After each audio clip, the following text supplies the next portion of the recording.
안녕하세요. 박규현입니다. 오늘은 제가 지난 한 달 전에 10월 9일, 11일 마침 한글날이 끼어 있는 때죠. 그때 미국의 브라운 대학교와 웰즐리 대학교에 초대를 받아서 그쪽에 한국학과 학생들하고 또 하버드, MIT, 보스턴, 콜롬비아 이런 이제 동부 아이브리그의 한국과 교수님들이 한 15분 정도 오셔가지고 그분들한테 훈민정음 제자원리 특강을 할 기회를 가지게 됐습니다. 그래서 그때 사용했던 자료가 그동안 제가 강의해왔던 것들을 나름대로 간략하게 좀 압축한 자료를 만들어서 그 자료를 바탕으로 한 1시간 안에 어떤 음양오행이나 주역의 개념을 잘 모르는 사람이나 또 생소 훈민정음 해례본에 워낙 한자로 되어 있기 때문에 생소해서 못 읽었던 분들 혹은 뭐 외국인들도 이해할 수 있을 정도로 간략하게 훈민정음을 제자 원리를 소개하는 그런 강의를 한번 진행해 보려고 합니다. 그래서 지금 화면에 띄워놓은 거는 그때 사용했던 자료인데요. 이 자료가 대략 한 40여 페이지 돼서 이 자료 순서대로 다 설명드리기는 힘들고 제가 자연스럽게 이 자료 순서의 흐름대로 그 얘기를 이어나가되 자료에 대한 세세한 설명은 여러분들이 나중에 이제 말 그대로 자료를 공부할 수 있는 용어로 제공을 해드리도록 하겠습니다. 자세히 보시고 오늘 설명에 집중을 해서 설명 내용을 잘 따라오시면 해례본의 제자 원리가 저런 어떤 유용성이 있구나 하는 것을 충분히 이해하실 수 있을 거라고 봅니다. 자, 먼저 이제 제목은 자연과 수의 질서를 담은 한글입니다. 자연을 담았다고 하는 것이 굉장히 중요하죠. 언어가 어디에서부터 시작됐는가에 대한 언어 기원에 대한 논쟁은 뭐 그동안의 학계에서 수세기 동안 끊임없이 있어 왔지만 어떤 것 하나도 정설로 자리 잡지 못한 상태거든요. 그런데 훈민정음은 놀랍게도 어떤 자연의 원리 이런 것들이 인간의 심신에 영향을 미쳐서 이것이 언어로 표현되고 의식에 영향을 미친다고 하는 통합 과정에 대한 이 설명을 훌륭하게 담아내고 있습니다. 그래서 인간 언어의 기원이 자연이라고 하는 것을 밝히는 실제 창제된 문제도 한글뿐이고 또 동시에 그 창제 원리가 적혀 있는 것도 유일하게 훈민정음 뿐이기 때문에 인간이 자연과 어떤 교감 속에서 이제 언어가 발생하게 됐는가 우리가 알 수 있는 역사적 인류의 문화 유산은 유일하게 훈민정음이기 때문에 이것은 우리 한국어뿐만이 아니고 세계 어떤 언어가 됐다 하더라도 여기에 나와 있는 보편 원리를 충분히 활용해서 자기 언어에 대한 기원을 밝히는데 아주 잘 쓸 수 있는 내용이다라고 저는 봅니다. 그리고 어차피 자연의 질서를 담아내는 것이 수적 질서를 내포하지 않을 수가 없죠. 자연 그 자체가 어떤 주기적이고 순환적이고 대단히 수학적인 질서를 필연적으로 내포하고 있는 것이기 때문에 오늘날 우리는 수학이나 과학적인 형식을 띠고 있으면 신뢰를 부여하는 과학 만능주의 시대에 살고 있습니다. 그러면서 옛 사람들이 가지고 있었던 오늘날의 수학과 자연과학 같은 관점, 합리적 관점을 선인들도 당연히 가지고 있었겠죠. 근데 그분들의 표현 방식은 음양오행이라든가 역학적 세계관이라든가 이런 것들이었던 거죠.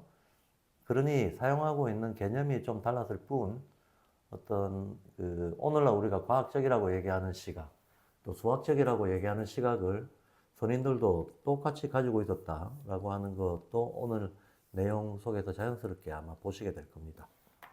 자, 훈민정음 제자 원리 설명하는 흐름은 뭐 지금 보시는 바와 같습니다. 먼저는 제가 제자 원리에 대해서 포괄적인 설명을 하고요. 그게 모음과 자음, 음절 조합에 어떻게 적용됐는가를 설명할 겁니다. 그리고 이걸 활용해서 우리가 글을 보면 뜻을 알 수 있는 유추를 어떻게 할 수 있는가 하는 사례를 보여드리려고 합니다. 그걸 제가 글풀이라고 명칭을 부르고 있는데요. 이와 같은 시도를 이전에 했던 선구적인 개척적인 역할을 하셨던 선생님도 계십니다. 다석 유영모 선생님이 한글이 뜻글자다라는 주장을 하시면서 한글의 뜻풀이를 새김글이라고 하는 용어를 쓰신 적이 있습니다. 저는 이거를 글풀이라고 부르는 것이 조금 더 취지에 맞겠다고 생각을 해서 음소 한 개 한 개의 뜻을 이해를 해서 종합적인 뜻을 이해하는 훈련을 글풀이라고 부르고 있습니다. 그래서 글풀이 사례를 보여드리고 결론으로 넘어가도록 하겠습니다. 훈민정음은 보시다시피 이렇게 생긴 책입니다. 1943년도에 처음에 세종대왕이 28자를 발표하시고 그리고 46년도에 반포를 했죠. 3년간의 공백이 있는데요. 그 자음모음 28자에 대한 발표는 있었지만 문법적인 표기법이라든가 그 다음에 토시를 붙이는 방법이라든가 이런 몇 가지 정비되지 않았던 내용들이 남아 있었고요. 또 이거에 대한 일종의 활용법을 소개하고 제자 원리를 소개하는 우리가 오늘날 해례본이라고 부르는 거죠. 그 해례본이라고 부르는 내용들을 준비하는 기간이 필요해서 3년 뒤에 공식적인 반포를 하게 됩니다. 근데 안타깝게도 세종 이후에 약 80년 정도 지나고 나서 정치적인 이유로 훈민정음이 국가 왕조의 공식적인 문자로 원래 쓰려고 만들었던 것인데 그 쓰려고 만들었던 취지가 무색해지고 임진왜란을 지나면서는 이 해례본 책조차 유실을 하게 됩니다. 그래 물론 이때는 이미 훈민정음이 한 1세기가량 퍼지면서 선비들과 또 세간의 평민들도 이 정음을 이용한 문자 생활들을 이미 하고 있었기 때문에 자연스럽게 조선 후기까지도 이 정음에 대한 보급은 민간에서 되고 있었지만 안타깝게도 해례본이라고 하는 이 보물 같은 책은 상실된 상태로 이제 조선왕조가 끝이 나게 됩니다. 이 훈민정음의 이름이 정음이죠. 발은 음입니다. 그러니까 본래 취지가 음을 정확하게 표기하는 표준문서 이걸 만들려고 했던 겁니다. 그래서 많은 국어학자들이나 제도권에서는 이 정음이 한자에 대한 일종의 발음 부호다라고 해석하시는 분들도 없잖아 있습니다. 그것이 틀린 말은 아닙니다. 한자뿐만 아니라 소리 나는 대로 적을 수 있는, 소리 나는 대로 표기할 수 있는 표현문자, 완벽한 표현문자라고 하는 것은 당연합니다. 근데 문제는 거기서 그치는 게 아니라는 거죠. 우리는 마치 표음성이나 표의성 같은 이런 문제들을 어떤 것이 표음문자면 표의성이 없고 표현문자면 표음성이 없는 식으로 이 문법적인 선택으로 생각하시는 분들이 많지만 그건 사실이 아닙니다. 모든 문자는 그것이 관습적인 것이었던 의식적인 것이었던 어느 정도의 표음성과 표의성을 동시에 가지게 되어 있습니다. 예. 다만 어느 쪽이 우세하는가의 차이가 있을 뿐 심지어는 영어 알파벳도 어느 정도의 표의성을 가질 수밖에 없는데 왜 그러냐면 모든 문자가 상형문자에서 시작되기 때문입니다. 상형문자라고 하는 것은 그림이고 이 그림을 추상화시키고 상징으로 만들어서 표기하는 것이 문자의 출발점이기 때문에 표의성이 전혀 없는 문자는 있을 수가 없다라는 거죠. 그래서 훈민정음이 만들어지는 당시 15세기에 오늘날 우리가 프랑스, 영국, 독일처럼 많은 국민국가들이 라틴어 문자를 공유하고 있으면서 자기 토속어를 표기할 수 있는 독자적 문자가 없어서 독자 문자를 만들려고 하는 노력들이 서유럽에서도 집중적으로 일어나고 있었고 동시에 중국 성운학 쪽에서도 동일한 시도들이 일어나고 있었습니다. 그래서 조선만 그런 것이 아니고 그 시대 자체가 일종의 어떤 발음 표기에 대한 문자적인 갈구가 전 인류적으로 세계적으로 일어나고 있었던 때라고 하는 거 또 주목해서 볼 만합니다. 그런데 훈민정음 외에는 이것을 체계화하는 데 성공한 나라는 없는 거죠. 오직 훈민정음만이 표준 발음에 대한 체계를 정립하는 데 성공했던 유일한 사례고 지금까지도 그래서 유사일의 유일한 사례고 전무후무한 사례로 남아있게 된 겁니다. 그렇고 이 훈민정음이 유실이 된 채로 우리는 근대를 맞이하게 됐습니다. 그러다 보니까 오늘날 우리가 한글이라고 부르는 이 명칭은 일제강점기 때 만들어진 명칭인데요. 물론 이제 맨 처음 한글이라는 용어를 쓰신 분은 주시경 선생님이라고 알려져 있습니다. 그때 많은 조선 어학회를 비롯한 그 일제 강점기학 국어학자들하고 또 일본의 근대화 정책에 따른 이런 시도들이 맞물려지면서 1912년, 1933년 두 번에 걸쳐서 조선어 문법 통일안이라고 하는 이런 근대 문자 체계 정립의 노력들이 있었습니다. 그 과정을 통해서 띄어쓰기 맞춤법을 비롯해서 표기법이라든가 이런 문법적인 체계들을 갖추고 쓰고 있는 것이 오늘날의 한글인 셈이죠. 그래서 정확히 말하면 오늘날의 한글과 1446년에 반포됐던 훈민정음은 상당히 다른 체계를 가지고 있습니다. 우선 자모만 하더라도 훈민정음은 28자인데 현대 한글은 24자를 쓰고 있고 그 다음에 표기법이 다르고 문법 체계가 다릅니다.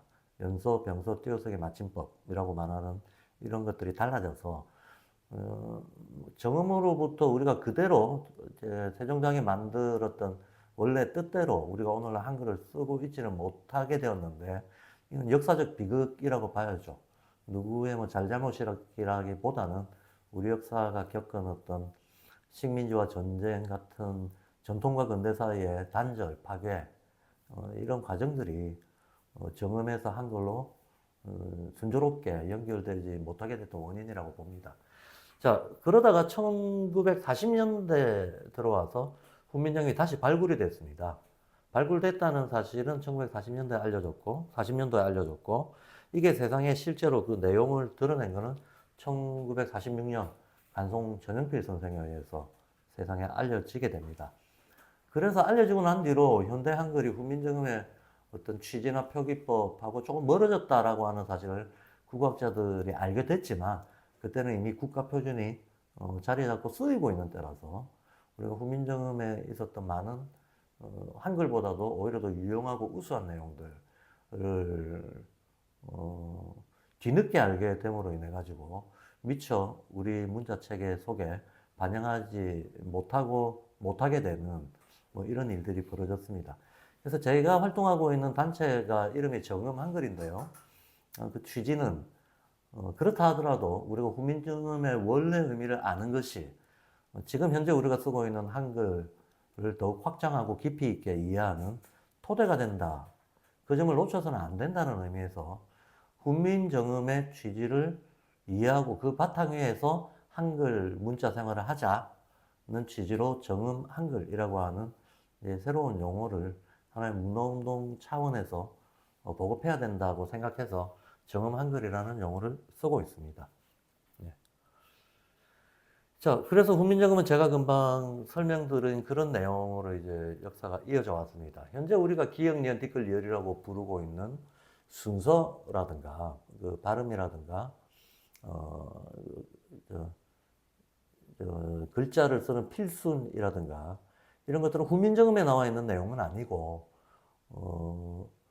훈민정음 이후에 최세진이라는 분이 훈몽자회라고 하는 실용서, 당시의 역관들, 통역사들을 위한 실용서를 이제 펴내는 데에 있었던 내용으로 일제강점기 때 훈민정음을 볼 수 없었던 언어학자들이 훈몽자회를 바탕으로 해서 지금 우리가 표준화해서 쓰고 있는 한글의 여러 가지 어순, 필순 이런 것들을 정립을 하게 됐습니다. 그래서 지금 우리가 쓰는 한글의 굳이 모태를 찾자면, 역사적 모태를 찾자면 오히려 훈몽자회가 되어 있는 셈입니다. 거기에서 기역, 니은이라고 하는 이 발음과 표기법이 나오게 됩니다. 자, 먼저 이제 언어를 어떻게 이해하는가에 대해 가지고 인류는 19세기, 20세기에 여러 가지 가설들을 가져왔습니다. 그래서 좀 지금 들어보면 좀 우습지만 멍멍 이론, 딩동 이론 이게 장난스럽게 부르는 게 아니고 실제로 그 이론의 정식 명칭이 딩동 이론, 멍멍 이론이라고 하는 것들이 19세기에 있었습니다. 멍멍 이론은 뭐냐 하면 우리 인간의 언어가 어떤 동물의 소리, 예, 표현 이런 것들을 흉내내면서 시작됐다라고 하는 가설입니다. 그리고 딩동 이론이라고 하는 것은 동물뿐만 아니라 모든 사물이 가지고 있는 사물 고유의 소리, 이런 걸 흉내내는 데서 시작됐다는 얘기입니다. 예, 이런 아주 조금은 원형적이고 자연과학적인 어떤 출발점을 상상해 보려고 했던 가설들을 지나서 지금 우리가 알고 있는 사회적 합의다라고 하는 사회계약론적인 가설들이 등장을 했고, 또 20세기 들어와서는 구조주의 언어학이다, 보편통사 문법이론이다 하는 몇 가지 이제 주류 학계에 큰 영향을 미치는 가설들이 제기가 되어 있는 상태입니다. 현재 현대 언어학은 노암 촘스키 이후에 촘스키 선생이 제기한 보편 문법 통사 이론이라고 하는 이론으로 어느 정도 이제 정리가 됐는데, 가장 큰 가정은 인간이 언어를 배울 수 있는 생득적인 타고날 때 이미 생리 구조 안에서 이제 본능적 구조를 타고났다라고 하는 가설이 하나 있고요. 그걸 바탕으로 해서 전 세계 언어가 형성되기 위해서 반드시 있어야 되는 보편적인 토대가 있다라고 하는 가설을 제시를 했습니다. 이 말은 옳은 말입니다. 그러나 아시다시피 전 세계에는 대략 6, 700개의 언어가 존재하고 있고, 그 중에 한 10% 정도를 실제 우리가 현실에서 사용을 하고 있는데, 각 언어가 가지고 있는 보편성이 무엇이며 차이성은 어디서 오는가, 그리고 그 차이점을 만들어내는 변수들은 뭔가, 보편성과 차이점의 관계, 이런 세부적인 디테일한 내용들에 대해서는 여전히 언어학계가 이 문제를 풀지 못하고 있는 실정입니다. 따라서 어떤 언어의 보편적 토대가 있다고는 했지만, 그 가정 자체는 모든 이제 주류 언어학계에서도 받아들이고 있지만, 그 보편적 토대라고 말할 수 있는 것의 실체를 규명하는 것은 별 진전이 없는 상황입니다.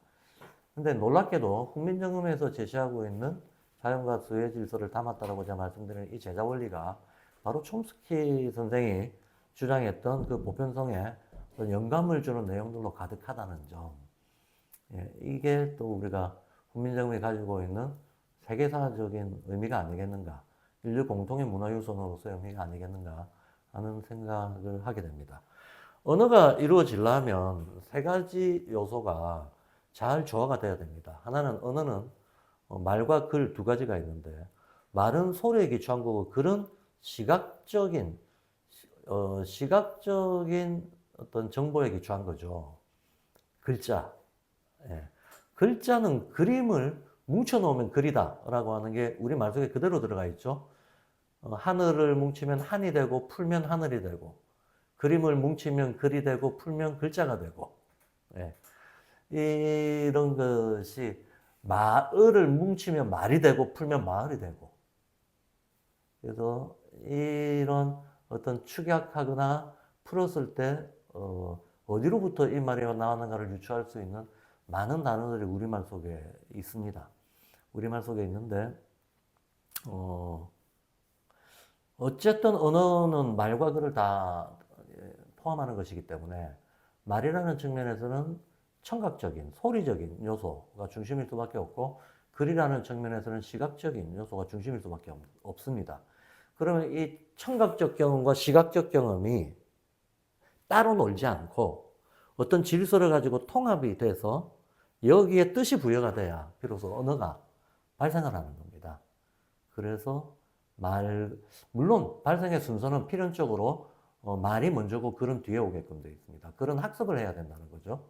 그러나 말은 관습에 의해서, 또 생득적인 능력에 의해서 자연 발생적으로 구사할 수 있게 됩니다. 말을 배울 때도 모음과 자음이 결합돼서 음절을 이루고 발음을 하게 되는데, 마음 하나, 자음 하나, 이런 걸 우리가 음소라고 부르죠. 근데 이 음소도 가만히 살펴보면 모음부터 반드시 먼저 발음하게 되어 있습니다.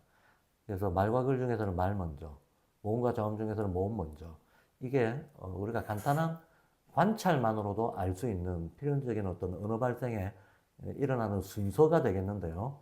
자, 그럼에도 불구하고 이것이 하나의 체계적이고 완성된 언어가 되기 위해서는, 사회적으로 쓸 수 있는 언어가 되기 위해서는 소리와 모양과 뜻의 삼위일체가 이루어져야 된다라는 것은 필수적인 전제 조건입니다. 훈민정음이 놀라운 게 바로 이 필수적 전제 조건을 정인지 서문의 첫 문장에 담고 있다는 겁니다. 여기서부터 언어에 대한 굉장한 조화롭고 수준 높은 어떤 합리적, 학문적 고찰이 있었다는 것을 알 수가 있는데, 정인지 서문에서 첫 문장은 천지자연에 소리가 있다면 반드시 그에 조응하는 무늬가 있다, 이렇게 시작합니다. 그리고 옛사람들이 바로 그 소리와 문자라고 하는 거를 풀어서 얘기하면 무늬가 되죠. 한문의 문이라고 하는 발음을 좀 풀어서 발음을 하면 무늬가 됩니다. 그래서 우리는 무늬가 순한글인 줄 알고 있지만 원래 한자의 음과 우리 토속어들이 수천 년 동안 서로 섞여서 공용으로 쓰였기 때문에 우리가 굳이 어떤 것을 순한글이다라고 독자적인 의미 부여를 하는 것은 언어의 역사 실제에는 어울리지 않는 얘기입니다. 예, 그래서 문자가 바로 문인데요. 형태라는 뜻으로 쓰죠. 형태는 한자죠. 그래서 천지자연에 소리가 있으면 그에 조응하는 무늬가 반드시 있고, 이 둘 간에 어떤 관계가 있다는 것을 옛날 사람들이 알아서 여기에 뜻을 부여를 해서, 그래서 뜻을 통하게 해서 언어를 만들었다라고 얘기하고 있습니다. 근데 이렇게 의식적으로 이 관계를 파악하는 과정에 임의적인, 자기적인, 자의적인 어떤 노력을 한 것이 아니고 자연에 필연적으로 존재하는 어떤 삼재의 도리가 담겨 있다는 것을 알아서 그 삼재의 도리로 인간이 언어를 구사하는 원리를 밝혀냈기 때문에 이것은 당연하게도 자연법칙과 같은 필연성이 있는 것이어서 후대 사람들이 자의적으로 함부로 고칠 수 없다는 자신감을 표현하고 있습니다. 결론은 소리와 모양과 뜻은 뗄래야 뗄 수 없는 관계에 있다 라고 하는 게 결론이었습니다. 그게 어떤 말인가 하면 이런 거죠. 자, 우리가 기억을 발음할 때 국제 표준 발음으로 기억을 발음하면 그가 되죠. 이렇게 됩니다. 보통 이제 자음을 발음할 때 모음은 그 자체로 모음만으로도 발음이 되는데요. 자음은 자음만으로 발음이 안 되죠. 반드시 어떤 모음이 붙여야 발음이 되게끔 되어 있습니다. 근데 어떤 모음을 붙이게 되면 자연스럽게 자음의 성질이 영향을 받게 됩니다. 그래서 자음의 성질을 건드리지 않고 자음의 성질을 유지하면서 발음할 수 있는 가장 자음의 성격을 변형시키지 않는 모음을 붙이려고 하면 을을 붙여야 됩니다. 을을 붙여야 된다고 하는 것이 어떤 문헌에 정확하게 을을 붙여야 됩니다 하고 나와 있는 문헌은 없습니다. 문헌은 없지만 을을 붙이는 것이 마땅하다는 것을 유추할 수 있는 내용은 훈민정음 해례본에 모든 모음에 어떤 오행과 숫자의 의미를 부여를 해둬서 모음에는 부여되어 있는 숫자가 0이거든요. 0. 그러면 자음에 0의 성질을 가지고 있는 모음을 갖다 붙이면 자음이 변형을 겪지 않는다는 유추를 할 수 있게 되는 거죠. 실제로 너무나 자연스럽게 전 세계 모든 언어학자들이 자음 한 개를 발음할 때에는 자연스럽게 을을 붙이고 있습니다. 그래서 기억을 우리는 기읍이라고 배웠습니다. 이거는 이를 한번 붙이고 을을 한번 붙이는 방식인 거죠. 이의, 기억, 니은, 디귿 이런 식인 거죠. 시읒 이런 식인 거죠. 이 한 번, 한 번, 초성이 한 번, 종성이 한 번 이렇게 왔다 갔다 붙임으로써 빠르게 그 음소의 성질을 외울 수 있게끔 만들어 놓은 게 우리가 배웠던 기억년 디귿 리을 미음 비읍이라고 하는 그 내용이었다. 이것은 예전에 역관들이 외국어를 배우기 위해서 이용했던 하나의 실용적인 일종의 훈련법 중에 하나였습니다.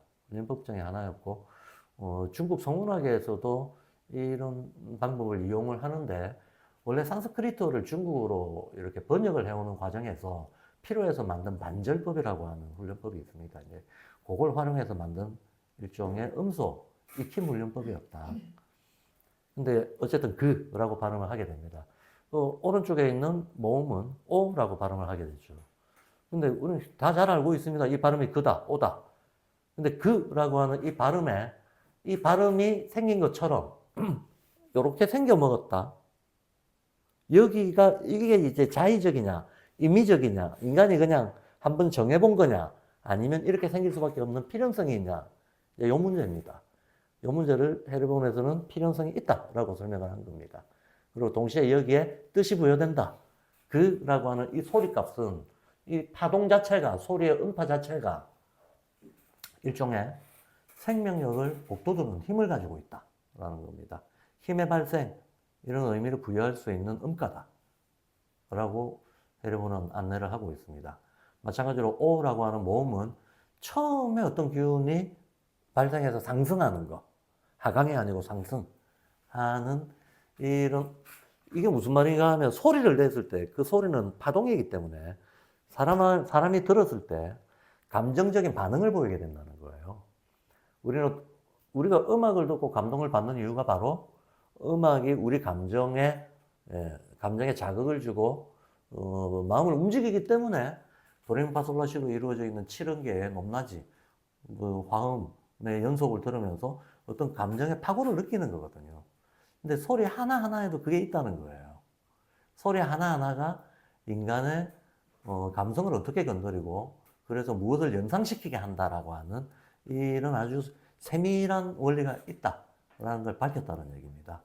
그래서 지금 제가 사례를 보여드린 음소 한 개 한 개에 어떤 인간의 감각과 감정을 자극하는 기운이 있다.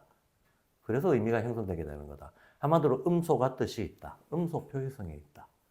이게 국민정음에서 가장 놀랍고 또 오늘 우리가 이해했을 때 언어를 획기적으로 언어의 어떤 활용과 활용을 업데이트할 수 있는 수준을 비약적으로 높여서 언어를 활용할 수 있는 비밀이 숨어 있는 거죠.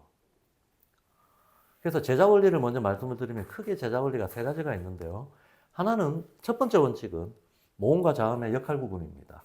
이 모음과 자음의 역할 구분이 해례본에서 표시가 되어 있기로는 뭐 전 국민이 다 알고 있는데 모음은 천지인을 따라서 만들었다라고 알고 있죠. 그리고 자음은 음양 오행을 따라서 만들었다 이렇게 알고 있습니다. 근데 이 말이 틀린 것은 아닌데 이 말로는 모자랍니다. 정확히 해례본에 소개되어 있는 바로 얘기하자면 모음에도 천지인도 있고 음양 오행도 있고 사계절도 있다. 자음에도 천지인도 있고 음양 오행도 있고 사계절도 있다라는 겁니다. 예. 그래서 천지인과 음양 오행이 따로 있는 것이 아니고 사실은 천지인 자체가, 천지인이라고 하는 건 삼재의 논리인데요. 삼재의 논리는 수학적으로 얘기하자면 삼진법 같은 겁니다. 음양이라고 하는 것은 수학적으로 얘기하자면 이진법 같은 거죠. 사상의 논리는 사진법, 오행의 논리는 오진법이라고 생각하시면 됩니다. 그러면 실제 자연에서 어떤 운동이 일어났을 때에는 이진법만 일어나거나 삼진법만 일어나는 경우는 없다는 거예요. 어떤 안정된 구조를 우리가 표현할 때에는 2의 성수진법으로 표현을 합니다. 2, 4, 8 이런 식으로요. 그런데 운동 패턴을 얘기할 때는 3, 5, 7, 9 같은 홀수진법을 사용하게 됩니다. 따라서 이진법과 삼진법, 오진법 이런 것들은 늘 섞여 들어가게 되어 있습니다. 그래서 우리가 해례본을 직접 보지 않고 그 축약된 어떤 결론만 얘기하다 보니까 일반적으로는 우리가 모음은 천지인, 자음은 음양오행 이렇게 생각하는데 두 개가 그렇게 갈라질 수 있는 성격이 아니라는 거예요. 그렇지 않다. 다만 우리가 음양오행을 얘기할 때 천간지지가 있는데요.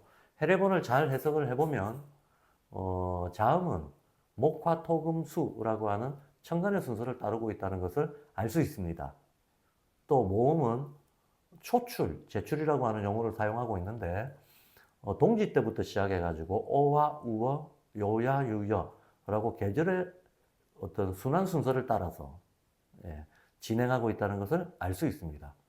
근데 천간지지, 옛사람들은 음양오행을 천간지지로 표시를 했는데 천간지지를 보면 천간은 목화토금수 순서대로 제시가 되어 있고 지지는 동지, 자월부터 시작해서 계절의 순환 순서로 자축, 임묘, 진소음이가 제시가 되어 있습니다.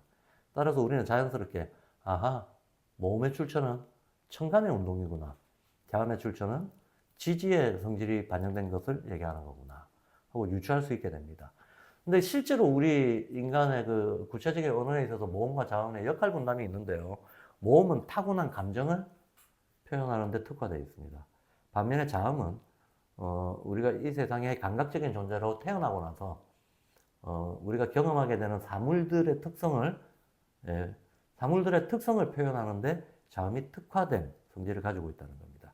이렇게 자음과 모음의 역할 분담이라든가 어떤 생성 순서에 대한 도출 과정이 훈민정음 해례본에는 역학적 개념이나 오행의 논리를 써서 표현이 되어 있습니다.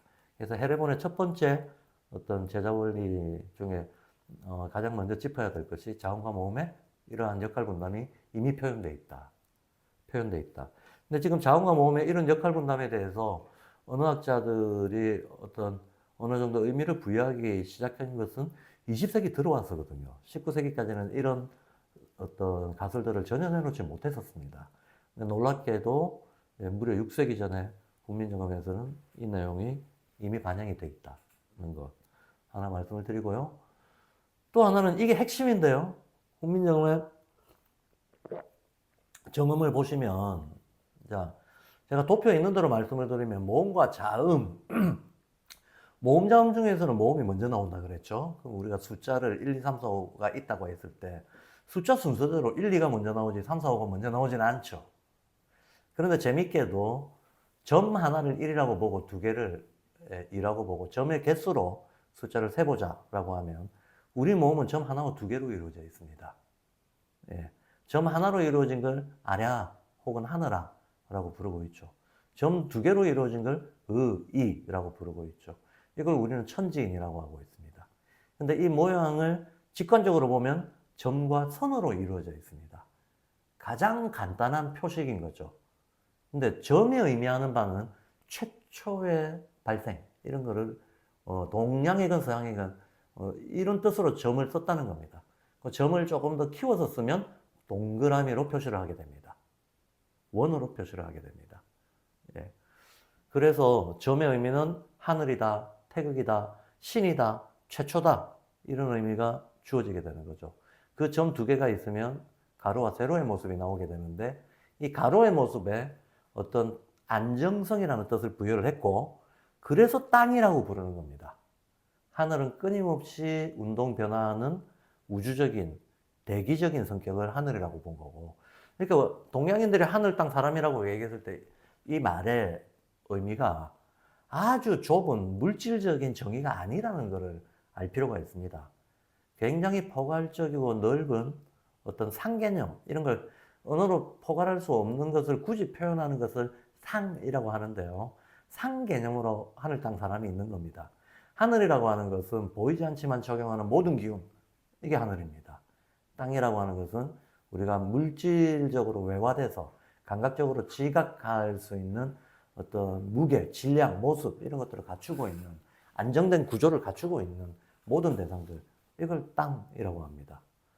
그리고 움직이는 생명력을 가지고 있는 모든 존재들, 이걸 인이라고 합니다. 다만 그 생명이 있는 모든 존재 중에서 인간이 가장 영적이고 가장 종합적인 존재이기 때문에 그 생명력을 인간이 대표한다라는 의미로 사람인이라고 할 뿐이지 실제 인의 의미는 모든 생명운동을 뜻하는 것이다. 그래서 훈민정음은 이걸 뭐라고 얘기를 하는가 하면 청개어자, 자월에 하늘이 열린다, 축월에 땅이 열린다, 그 다음에 인월에 사람이 선다, 이렇게 표현을 합니다. 그러면 자월이라고 하는 것은 동지가 있는 때거든요. 오늘날 양력으로 보면 12월 말쯤 됩니다. 이때 하늘이 열린다. 하늘이 열린다는 뜻은 해 길이가 길어진다는 겁니다. 예, 그 다음에 양력 1월 달에 땅이 열린다 라고 하는 것은 땅에 온기가 돌기 시작한다는 겁니다. 그 다음에 입춘이 지나가고 드디어 봄으로 들어가는 인월에 사람이 선다 라고 하는 것은 생명운동이 시작된다는 넓은 의미인 겁니다. 그런 거지, 이 하늘, 땅, 사람을 우리가 물질주의적으로 연상을 해서 스카이, 어스, 휴먼 이렇게 생각하면 큰일 납니다. 예, 이거는 이제 옛사람들과 우리 조상들과 지금 현대인들의 어떤 개념 차이에서 나오는 거죠. 자, 어쨌든 모음은 이 두 가지로 이루어져 있고, 그래서 가로서는 안정성이라는 의미를 부여했고, 세로서는 일어나는 사람으로 상징하면서 모든 어떤 운동 과정들, 운동 과정들을 뜻하는 것으로 의미를 부여를 했습니다. 그리고 이 두 개의 점으로 이루어진 것들은 음양 구조를 반영하는 거기 때문에 오늘 현대적인 의미를 부여하자면 양극성 같은 것을 의미하게 됩니다. 그리고 모든 모음은 이 위에 있는 점 하나가 밑에 있는 두 개의 선에 위에 분야, 밑에 분야, 왼쪽에 분야, 오른쪽에 분야, 하나 분야, 두 개 분야로 이루어지게 되어 있습니다. 그래서 모음은 점과 선으로 다 이루어져 있다 하는 것을 알 수가 있습니다. 그리고 자음은 어떤 설명을 하기 전에 많은 사람들이 거의 직관적으로 알 수 있습니다. 우리 한글의 모든 자음은 동그라미, 네모, 세모의 변형이다. 이건 사실상 설명이 필요 없습니다. 시옷, 지읒 계열은 전부 세모의 변형이죠. 기역, 니은, 미음 계열들은 전부 네모의 어느 일부분입니다.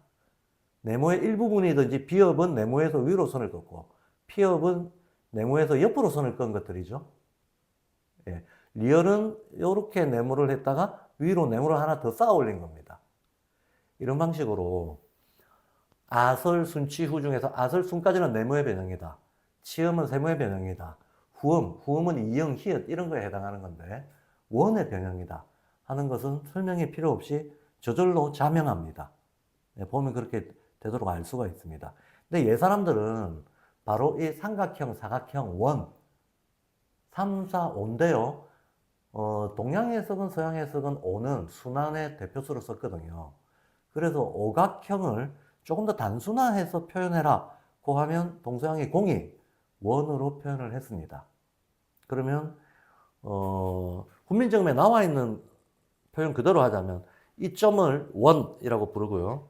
이 가로선을 평이라고 부르고 이 세로선을 립이라고 부릅니다. 원평 립 이렇게 부릅니다. 여기에 천지인이라고 하는 의미를 부여했던 거죠. 그런데 이 도형도 당연히 한자 개념 명칭이 있겠죠. 이 동그라미 원이죠. 이 네모 이건 방이라고 합니다. 그 다음에 이 세모 이 각이라고 합니다. 원방각이라고 합니다. 이 원방각도 예, 모든 유교 문화가 공유하고 있는 천지인의 예, 변형입니다.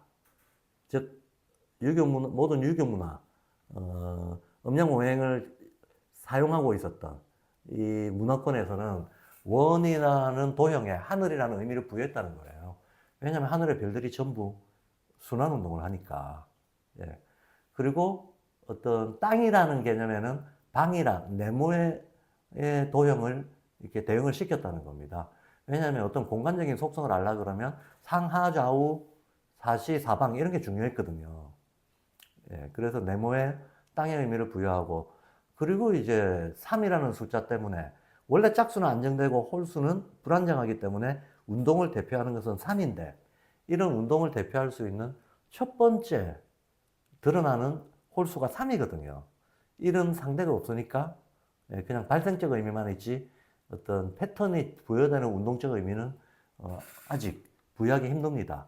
2는 짝수고 3에 갔어야 비로소 양극성의 조화를 기초로 한 현실 운동이 벌어진다 라고 보는데 바로 이런 해석은 동서양이 고대에 똑같았다 라는 것은 여러 자료를 통해서 우리가 쉽게 알 수 있습니다. 그래서 자음은 재밌게도 삼각형, 사각형, 오각형, 원이라고 하는 이 도형들의 모양을 변형시켜서 나왔다라고 하는 것을 알 수 있습니다. 알 수 있는데 다만 이렇게 모양이 나온 이 자음들을 배치하는 질서를 아설, 순치, 후라고 하는 오행의 상승 질서를 부여를 해서 훈민정음에서는 제시하고 있는 겁니다. 그래서 점과 선, 삼각형, 사각형, 오각형이라고 하는 인류가 공이 사용할 수 있는 보편적인 어떤 숫자와 도형으로부터 문자의 모양이 나왔는데 그 문자 모양이 어떤 자연의 힘에 대응되는가 하는 거를 해로군에 설명하고 있는 거죠. 점은 어디서 나왔나? 점은 어디서 선과 만나나? 그리고 기역니은이라고 부르는 이런 어떤 네모의 변형, 세모의 변형 같은 이 네모나 세모도 일정한 자연 기운하고 어울리는 도형이라고 하는 가정을 가지고 있는 거거든요. 그래서 세모로 표할 수 있는 기운, 동그라미로 표할 수 있는 기운, 이런 것들이 사계절 중에서는 어떤 계절의 기운하고 어울리나, 요게 이제 헤르본에 나와 있는 어떤 오행과 사계절의 순서에 음소를 갖다 붙여놓은 논리입니다. 훈민정음 헤르본을 보면 사계절에 음소를 붙이고 있어요. 그리고 오행의 운동 순서에 음소를 붙이고 있습니다. 예. 그래서 세 번째 제자 원리는 바로 이렇게 사계절과 음양오행의 순서에 음소를 배치했다라고 하는 거. 이게 제자 원리 전체의 전부라고 해도 됩니다. 지금 제가 제자 원리 세 가지를 얘기했죠. 자원모음의 역할 분담. 예. 그 다음에 도형과 수의 질서를 모음과 자음이 역할 분담해서 가지고 있다. 그리고 또 하나는 사계절과 오행의 순서에 음소를 배치했다. 라고 하는 게 훈민정음 헤레본이 제시하고 있는 제자 원리의 큰 틀이고, 바로 이렇게 오행과 사계절의 음소를 배치함으로써 이미 우리가 계절의 음소를 연결할 수 있다 그러면 그 음소가 가지고 있는 인간의 삶에 주는 의미를 그 계절적인 인간 체험으로부터 도출할 수 있다는 이렇게 배경, 어떤 근거가 나오게 됩니다. 그럼으로써 음소가 뜻을 가진다라고 하는 데까지 나갈 수가 있게 되는 겁니다. 자, 사실 계절이라고 하는 것은 인간한테 실제로는 자연의 기운에서 온난 건섭이 어떻게 섞여 있는가 하는 것을 표현하는 게 계절이죠. 봄 같은 경우에는 따뜻하고 습하고, 왜냐하면 겨울에 얼었던 것들이 풀리니까, 온기가 들어오니까 얼음이 풀려서 습해요. 근데 온기가 들어왔기 때문에 따뜻하고 습합니다. 근데 여름은 이 온기가 어느 정도 습한 것들이 휘발되죠. 그러니까 따뜻하면서 건조합니다. 그리고 가을이 되면 따뜻한 기운이 물러나고 차면서 건조한 상태가 됩니다. 겨울이 되면 모든 것이 얼어서 차고 습한 상태가 됩니다. 이게 우리가 겪는 온난 건습의 상태 변화, 이 계절입니다. 그러면 이 온난 건습의 상태 변화를 서양에서는 뭐라고 표현했나? 여기 사원수라고 표시해 놓은 것처럼 표현을 했습니다. 봄, 여름, 가을, 겨울의 성질을 공기, 불, 흙, 물 이렇게 표현을 했다는 거예요. 그래서 우리가 서양의 사원소 술도 이걸 추상적으로 이해할 것이 아니고, 계절의 기운하고 연결해서 상징적으로 표현한 것이구나 하고 이해를 한다면, 똑같은 표시를 한 동양의 음양오행과 서양의 사원소를 연결해서 이해하실 수 있을 겁니다. 동양의 음양오행도 똑같습니다. 목화금수가 사원소와 똑같은데 하나가 더 있죠, 토. 이 토는 일종의 목화금수라고 하는 이 안정된 구조, 짝수 구조를 움직이게 하는 모터의 역할을 하는, 동력의 역할을 하는, 보이지 않는 힘이다라고 하는 가정을 가지고 있는 겁니다. 그런데 바깥으로 드러나 있는 사계절은 목화금수가 드러나 있는 거죠. 예. 그래서 동양이든 서양이든 그 기본적인 자연을 바라보는 기본적인 관점에 있어서는 적어도 선인들은 다르지 않았다 하는 것을 알 수가 있습니다. 휴대폰 한글 자판을 보면 굉장히 심플하게 되어 있습니다. 모음은 딱 3개 칸으로 다 표시할 수 있고, 자음도 7개 칸으로 다 표시할 수 있게 되어 있습니다. 다 합해봤자 10개 칸입니다. 10개 칸으로 모든 음소를 표시해낼 수 있습니다. 조합해낼 수 있는 어떤 음절의 개수는 거의 무한대지만, 실제로 정확하게 표시할 수 있는 개수를 따져보면 10,000여 개 정도를 표시할 수 있습니다. 예, 이 10개의 자판을 가지고. 그런데 우리가 알고 있는 영문자판은 아시다시피 26개 이상의 배열을 가지고 있죠. 이 26개 이상의 배열을 가지고 영어 음가를 표시할 수 있는 음절 값은 한 3,000여 개 정도 됩니다. 대단히 효율성에서 차이가 납니다. 그래서 가장 심플하면서도 가장 다양한 음가를 표시할 수 있다. 이것은 한글이 가지고 있는 어떤 간단 명료한 원리, 앞에서 보여드렸던 1부터 5까지의 기본적인 성과, 점과 성과 도형을 이용한 모습을 갖추고 있고, 사계절과 오행이라고 하는 아주 간단 명료한 원리에 따라서 음소들을 배치했다라고 하는 이 제자 원리의 힘이 오늘날의 이런 심플한 어떤 기술적 성과를 이룰 수 있게 한 것이다라고 하는 것을 우리가 직관적으로 볼 수가 있습니다. 자, 그래서 모음 같은 경우에는 우선 봄, 여름, 가을, 겨울을 이렇게 표시를 하는데요. 보시다시피 겨울이 아래쪽에 내려와 있고 여름이 위쪽에 떠 있는 이유는 동양이 가지고 있는 음양관 때문에 그렇습니다. 예, 무겁고 차갑고 정지되어 있는 것들은 아래에, 음이니까 아래에 표시하고, 예, 그 반대가 되는 것들을 위에 표시를 하게 되죠.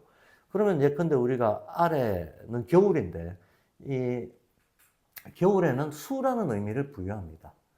왜 수라는 의미를 부여하는가 하면 모든 것이 응축되어 있다라는 의미로 만물의 근원은 수라고 보는 것이 동서양 공통된 또 관점이었거든요.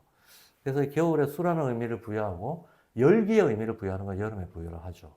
그럼 여기에다 또 방위를 부여를 하는데요. 우리나라를 기준으로 해서 보면 북쪽으로 가면 춥기 때문에 겨울에 북쪽이라는 의미를 부여합니다. 그러면 우리가 만약에 만주에서 제주도를 바라본다고 치면 왼쪽이 동쪽이고 오른쪽이 서쪽이 되죠. 그래서 목과 봄이 있는 왼쪽이 동쪽이 됩니다. 금과 가을이 있는 오른쪽이 서쪽이 되게 됩니다. 이렇게 배치를 해놓고 보면 우리가 교과서에서 보는 배치하고는 상하좌우가 뒤집어져 있어서 조금 생소할 수가 있습니다. 근데 이유가 있어서 이렇게 배치한 것이다 하는 것을 조금 알고 보면 뭐 얼마든지 이해할 수 있습니다. 자, 일단 오행의 배치는 이와 같습니다. 이것이 사계절을 나타내는 것이기도 하다. 동시에 방위를 나타내는 것이기도 하다. 자, 모음을 이건 해례본에 나오는 설명 그대로입니다. 제가 구체적인 표현은 생략하고요. 맨 먼저 나오는 모음이 이 오라고 합니다. 근데 왜 이 오가 맨 먼저 나오는가 하면 계절의 순환에서 겨울이 출발점이라고 보기 때문입니다. 왜 겨울이 출발점이라고 보는가 하면 해가 길어지기 시작하는 동지가 한겨울에 있기 때문입니다. 그래서 해례본에서 표현하기로는 하늘이 물을 낳는 곳에 닿아서 오라는 소리가 나왔다. 이렇게 얘기합니다. 그래서 여기서 시각적으로 보기에는 그 하늘은 중앙에 이렇게 찍어 놓은 점, 즉 오행으로 보면 토에 해당하는 거에 움직였다 라고 얘기하는 거죠. 한마디로 점 하나가 움직여서 지상에 어떤 물질의 근원에 해당하는 거하고 만나서 오라고 하는 소리가 나타났다 라는 얘기입니다. 그리고 이 오는 북쪽과 겨울을 대표하는 소리다. 음양오행으로는 수를 대표하는 소리다 라고 얘기하는 겁니다. 그러면 자연스럽게 이 중앙에 있는 이 점이 움직여서 여기 가서 붙고 여기 가서 붙고 여기 가서 붙고 여기 가서 붙고 차례대로 계절의 순서대로 가서 붙었다는 거죠. 그래서 왼쪽에 붙으면 아, 위에 붙으면 우, 예, 오른쪽에 붙으면 아가 되는 거죠. 이 세로선을 기준으로 보면 세로선의 오른쪽에 붙는 거죠. 예, 점을 기준으로 보면 동쪽에 가서 붙은 겁니다. 점을 기준으로 서쪽에 가서 붙으면 예, 세로선 기준 왼쪽에 있는 어가 되는 거죠. 그래서 계절의 이 진행 순서대로 오, 아, 우, 어 이것이 처음에 나오는 모음이다 라고 훈민정음이 얘기하고 있는 게 이걸 초출자라고 합니다. 그러면 점 두 개가 붙는 거는 음양은 대칭이 돼야 되기 때문에 출발점을 반대편에서 합니다. 그리고 이것은 안에서 붙는 형식을 취하고 있는데 바깥에서 점이 내려와서 붙는 형식으로 모든 것을 대칭적으로 음양 대칭적으로 설명을 하고 있습니다. 대칭적으로 설명하면 이렇게 됩니다. 점 두 개가 붙는 것은 바깥에서 와서 붙는다. 안에서 가서 붙는 게 아니고 밖에서 와서 붙는다. 그 두 개가 붙는다. 이게 바로 대칭이라는 거죠. 그 출발점은 여름이다. 여기에서부터 시작해서 요, 야, 유, 여 이런 식으로 돌아갑니다. 제가 지금 발음한 순서 오와 우어, 여야, 유여 오와 우어를 초출이라고 부르고 여야, 유여를 제출이라고 부르고 이게 훈민정음에 나와 있는 순서 그대로입니다. 그래서 우리는 모음이라고 하는 것은 우주의 원형적인 기운이 각각의 계절과 만나서 발생시키는 소리로구나. 근데 계절과 음적으로도 만나고 양적으로도 만나고 안에서도 만나고 밖에서도 만나서 이런 복합적인 소리가 나오는 거구나 하고 추리할 수 있습니다. 자, 그런데 옛사람들은 바로 이 계절과 방위에다가 숫자의 의미를 부여를 했거든요. 숫자의 의미를 부여한 것은 하도낙서라고 하는 문헌 근거가 있습니다. 이 부분이 이제 역학적인 세계관에서는 대단히 중요한 부분이긴 하지만 제가 제자 원리를 빠르게 설명하는 데에서는 요것까지 자세히 설명드리기는 어렵고 붙어있는 숫자의 결과만 일단 한번 눈여겨보시기 바랍니다. 그래서 첫 번째 발생하는 건 무조건 수. 이것이 물질의 근원이다라고 봅니다. 근데 수가 오면 상대하는 양극적인 기운은 수가 오면 화가 대응을 한다라고 보는 겁니다. 그래서 수 다음에는 화다 이렇게 보는 거예요. 그럼 수화가 어우러지면 비로소 생명이 생긴다 이렇게 봅니다. 생명을 대표하는 3. 그러면 생명의 발생이 있으면 반드시 쇠퇴가 있다 라고 봐서 쇠퇴를 대표하는 4. 요것이 기운들의 실제 발생 순서라고 보는 거예요. 1, 2, 3, 4. 네, 그리고 한번 종합을 이루게 된다. 5를 중앙에 놓게 됩니다. 그러면 다시 5 더하기 1, 5가 중앙에 오게 되면 5 더하기 1 해서 6을 다시 수자리에다가 예, 숫자 배치를 하는 거죠. 그 다음은 그대로입니다. 그럼 5 더하기 2 해서 7, 5 더하기 3 해서 8, 5 더하기 4 해서 9 이런 식으로 숫자가 배열이 되어 있습니다. 그래서 이 숫자 배열이 아무렇게나 배열한 게 아니고 일종의 자연에서의 온난근섭의 발생 순서, 운동 순서 이런 것들을 반영해서 숫자를 배열했고 따라서 이제 이 모습을 보시면 알겠지만 우리는 음소의 소리의 방위와 계절과 숫자가 부여됐다라고 하는 게 굉장히 중요한 겁니다. 계절, 방위, 숫자 따라서 음양 오행의 의미까지도 부여가 되게 되는 거죠. 이렇게 부여되고 나면 음소가 뜻을 가진다라고 하는 기초가 마련이 된다는 겁니다. 자, 그래서 지금 모음이 도출되고 있는 이 원리를 제가 아까 하도낙서에서 이와 같은 숫자 배치가 있다고 했는데 하도 그림을 보시면 숫자가 똑같다는 것을 아실 수가 있습니다. 해례본에서 그래서 모음은 하도에서 그대로 가지고 왔다. 이 하도는 사계절의 순환을 의미하는 거다. 그렇기 때문에 결론적으로 사계절의 순환 순서대로 제시되어 있는 모음은 천간지지 중에서는 지지의 순서를 따르고 있다라는 것을 알 수가 있습니다. 그 다음 자음입니다. 자음은요, 목화, 토금수 순서대로 되어 있습니다. 아술순추라고 하는 것은 목화, 토, 금, 수라고 하는 이 오행의 개념을 우리의 발음 기관들의 각 위치에다가 붙여놓은 이름입니다. 이 오행을 오장육부에 붙이면 간신비패신이 됩니다. 인간의 등목에 붙이면 인이예지신이 됩니다. 그리고 발음기관에 붙이면 아술순치우가 됩니다. 근데 이거는 자음이 발음되는 곳에만 통용되는 겁니다. 이게 굉장히 중요한 건데요. 훈민정음에서는 아술순치우라고 하는 이 개념은 요 목구멍부터 시작해서 입술까지에 이르는 이 구강구조 여기에 이름을 붙인 것이지 그 아래쪽에는 아술순치우를 적용하지 않습니다. 즉 다시 말해서 아술순치우는 모음에는 해당 사항이 없다는 겁니다. 모음에는 해당 사항이 없다.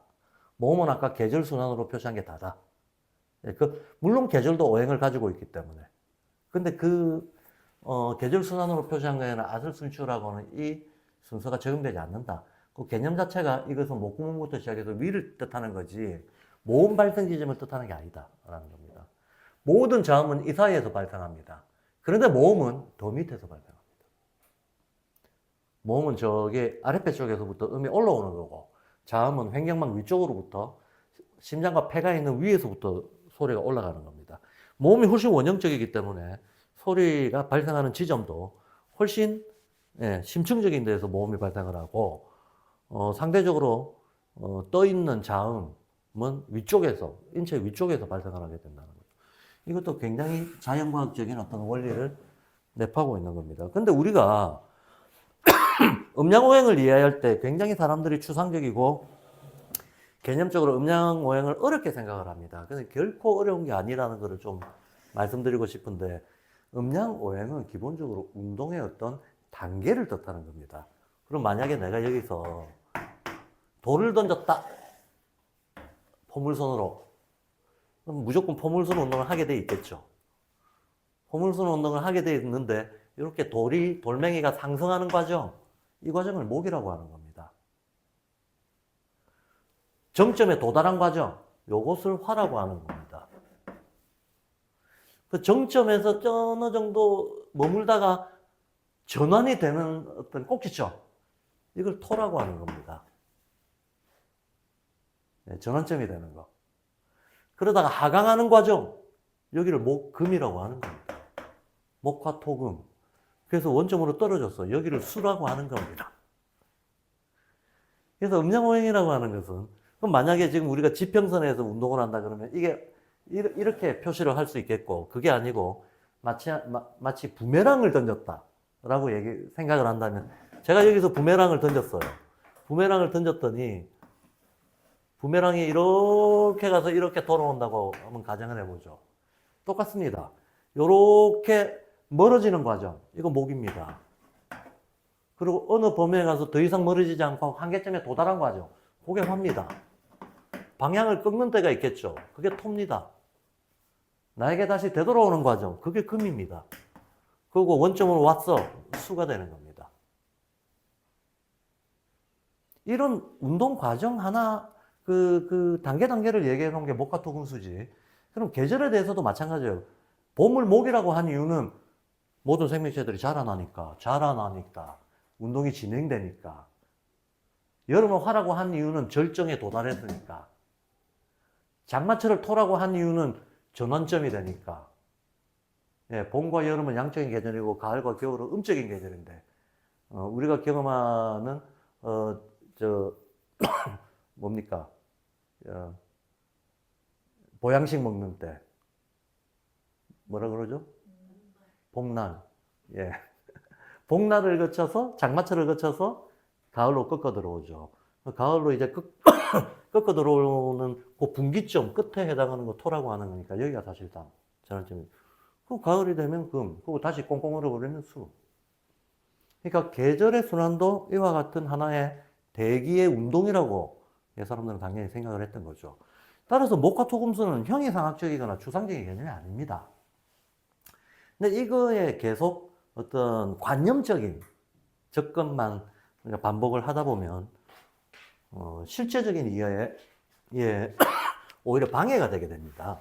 그래서 목화토금수를 이렇게 딱 이해하시면 되는데 이걸 계절에도 적용할 수 있고 인체에도 적용할 수 있고 어디에든 적용을 할 수가 있습니다. 근데 사람의 발성기관을 가지고 본다고 하면요. 자, 여기 이제 심장과 폐가 있고요. 몸은 여기서부터 올라오지만 잠은 여기서부터 올라간다 그랬잖아요. 그러면 어디서 시작하는가? 목구멍 깊은 곳. 여기가 수가 됩니다. 그럼 목구멍에 해당하는 거, 여기가 목이 되죠.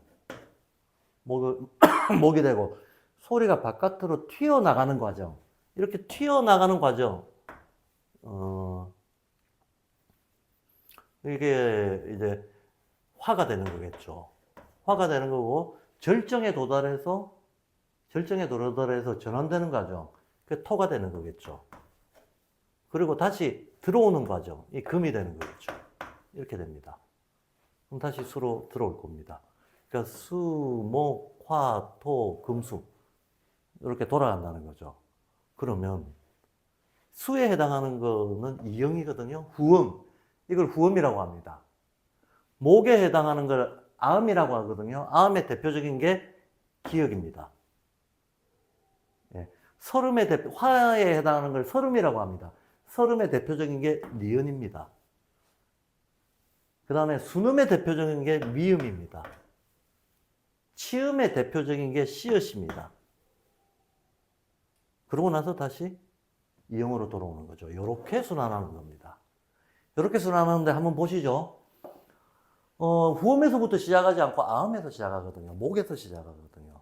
왜 목에서 시작하냐? 이거 꽤 중요합니다. 왜냐하면 많은 아이들이 묻거든요. 선생님 왜 기역부터 시작해요?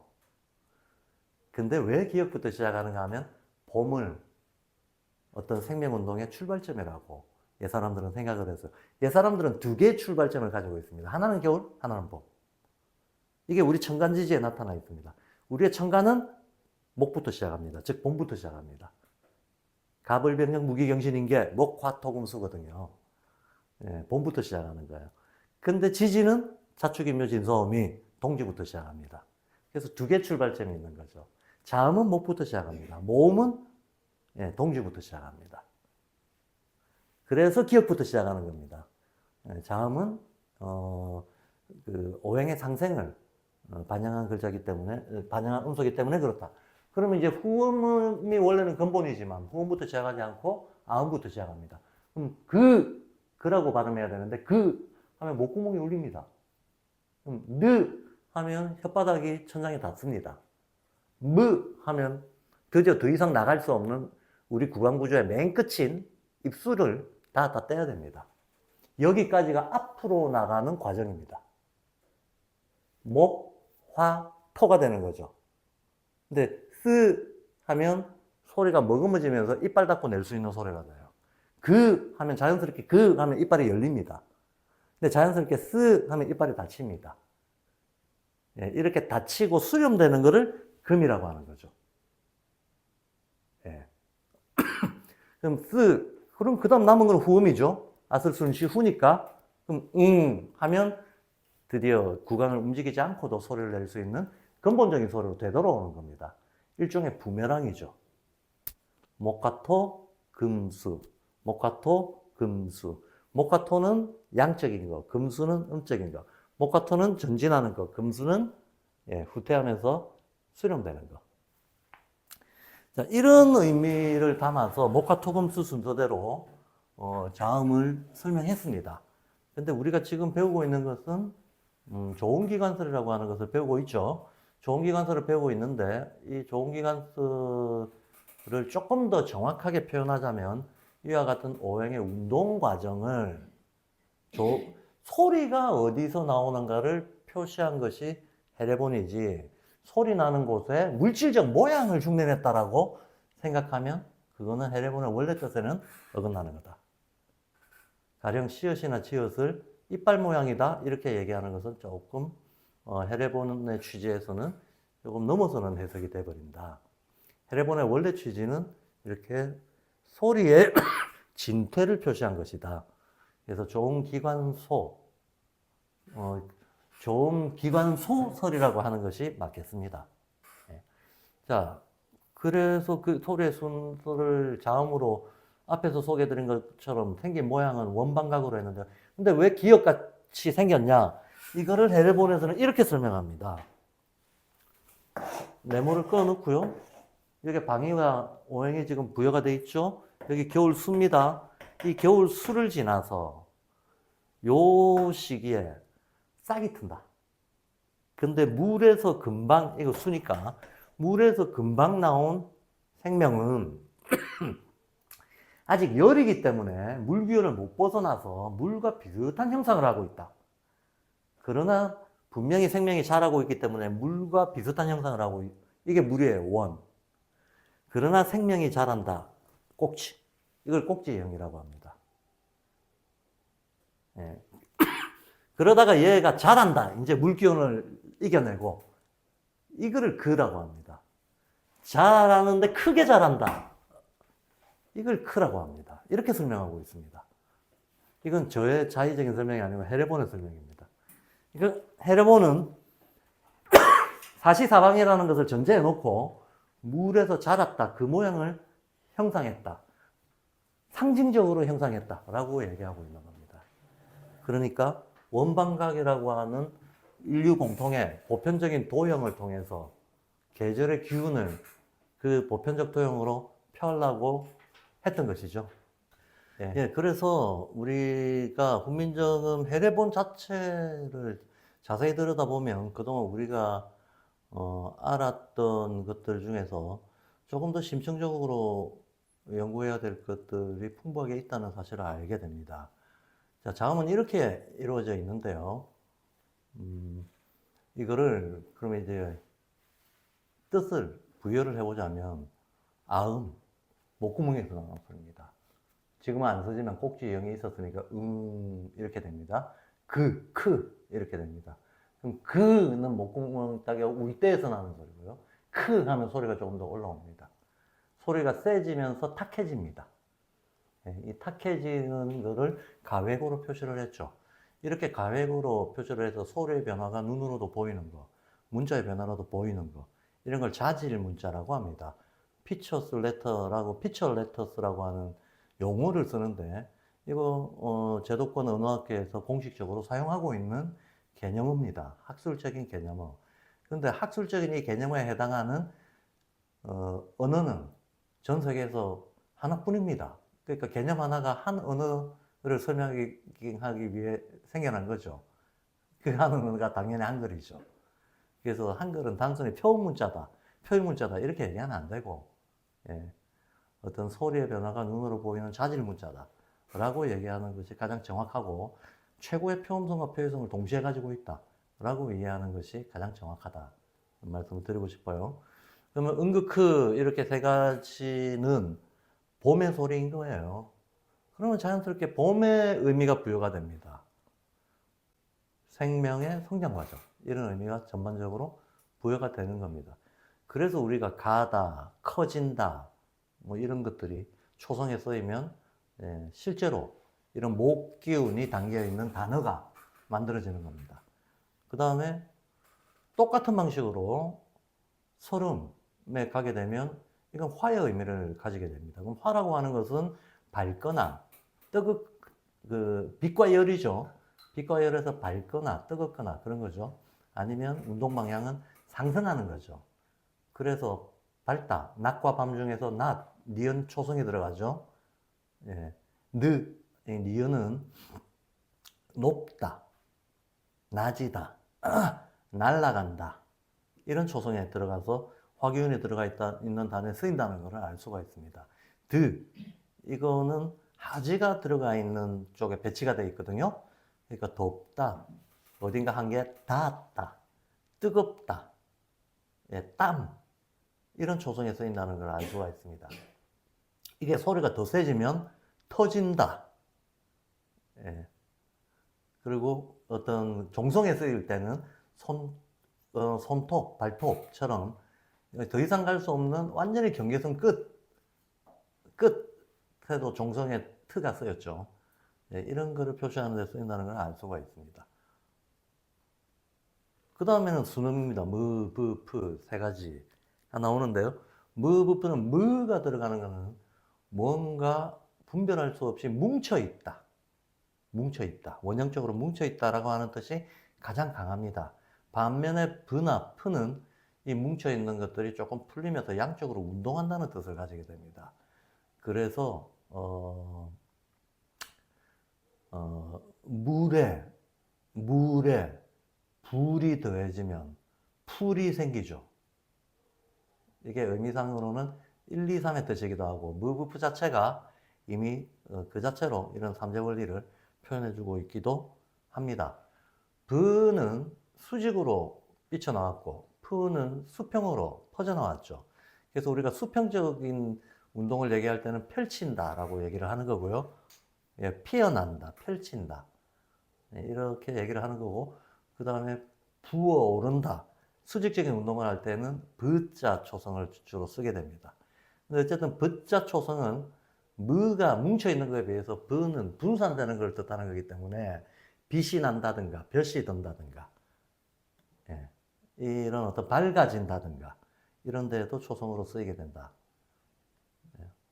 그 다음에 치음은 쓰여천데요.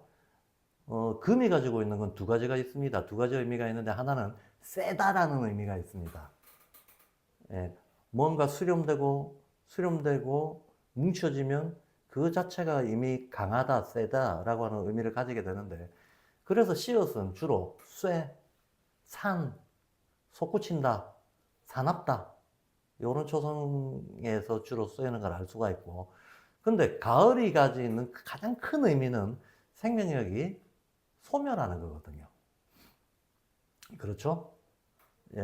겨울에 저장했다가 봄에 싹이 트고 줄기가 올라왔다가 여름에 잎이 피고 꽃이 피고 활짝 만개했다가 가을이 되면 수그러듭니다. 그래서 즈가 바로 그렇게 작아지고 죽어가고 쭈그러들고 찌그러들고 하는 이런 초성으로 쓰인다는 걸 알 수가 있습니다.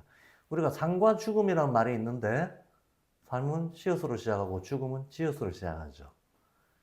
바로 가을이 가지고 있는 그 이중적인, 한편으로 열매를 맞으면서 한편으로 소멸을 향해 가는, 이게 치엄 쪽에서 표시가 되고 있습니다. 그러고 나면 계절이 추워지는 거죠. 처음으로 되돌아가는 게 처에 표시가 되어 있습니다.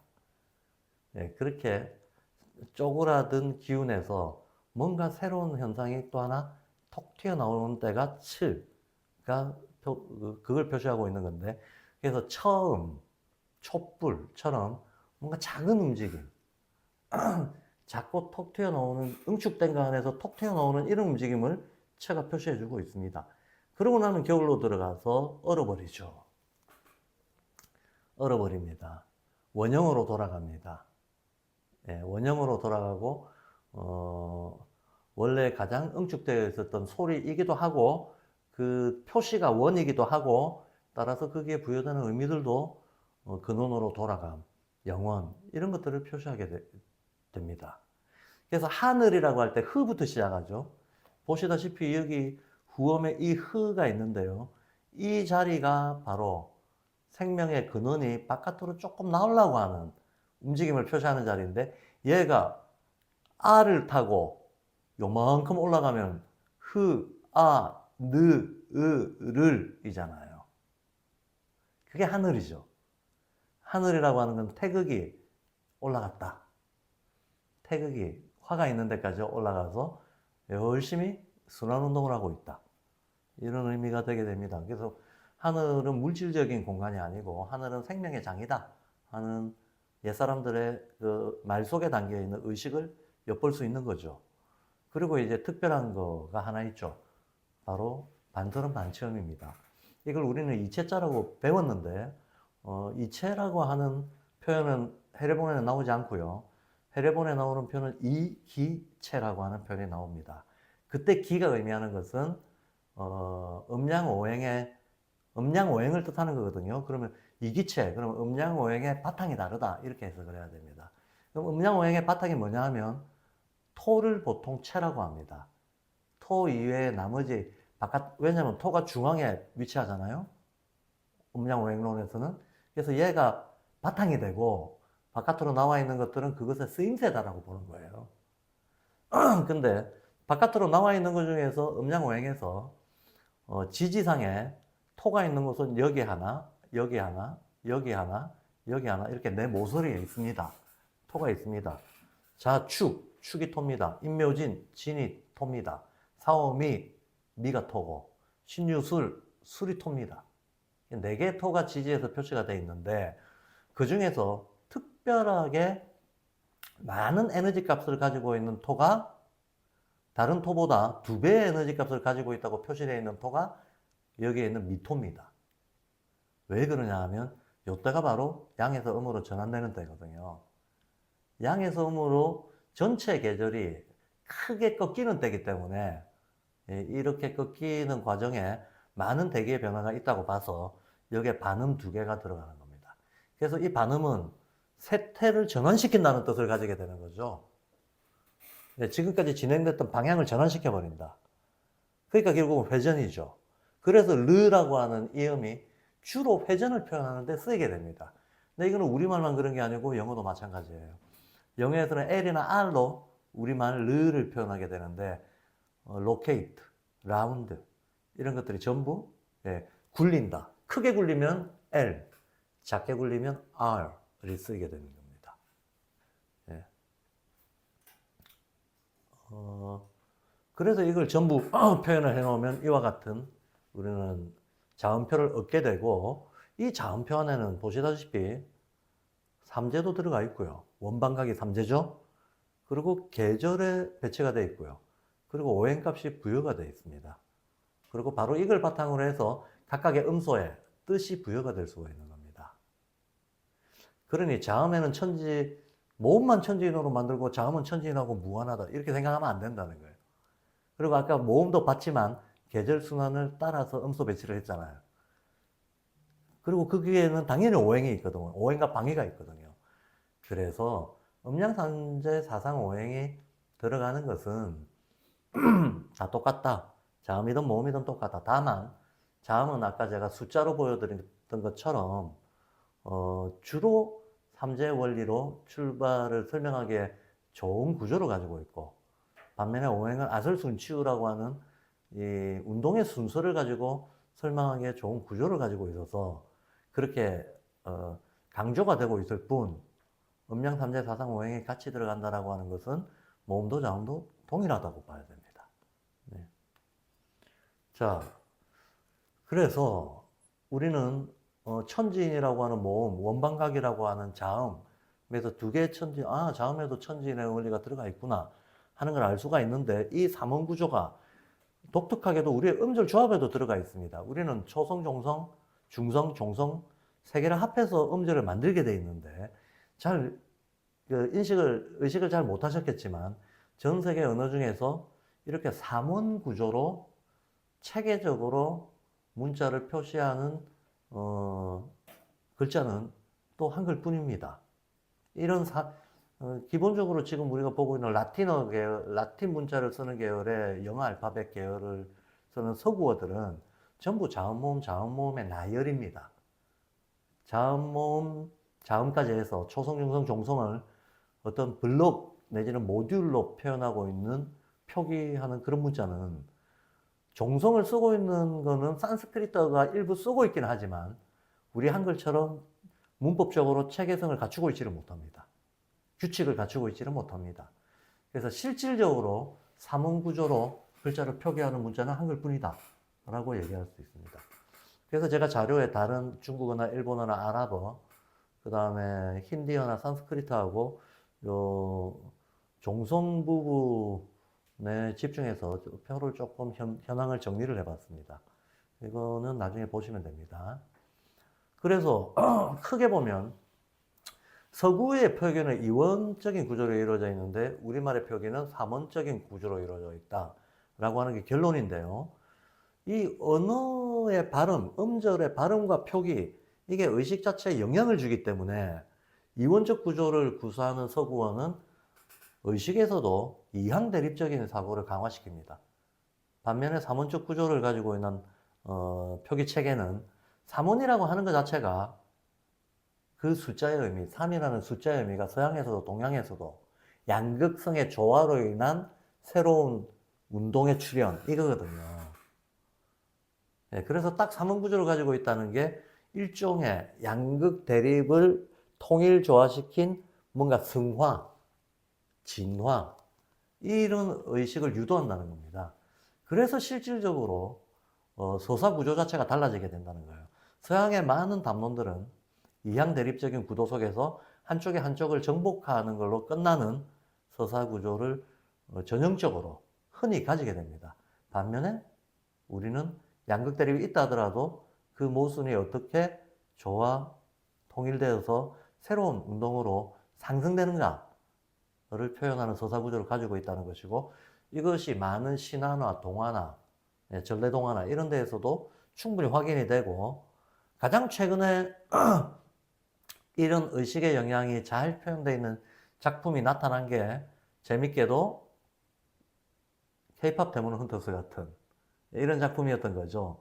K-팝 데몬 헌터스 안에 들어가 있는 기본 서사 구조가 천사 속에 악마 있고 악마 속에 천사 있고 각자가 내적 갈등을 겪지만 각자가 그 극복을 통해서 상승한다 라고 하는 서사 구조를 전형적으로 잘 보여주고 있어서 아마도 이것이 서구인들에게는 하나의 새로운 의식, 지금 이 분열적이고 갈등적인 이 근대사회 속에서 현대사회 속에서 우리가 찾으려고 하는 새로운 의식에 대한 영감을 주었기 때문에 캐대언이 그토록 사랑받을 수 있지 않았는가 하고 저는 해석을 합니다.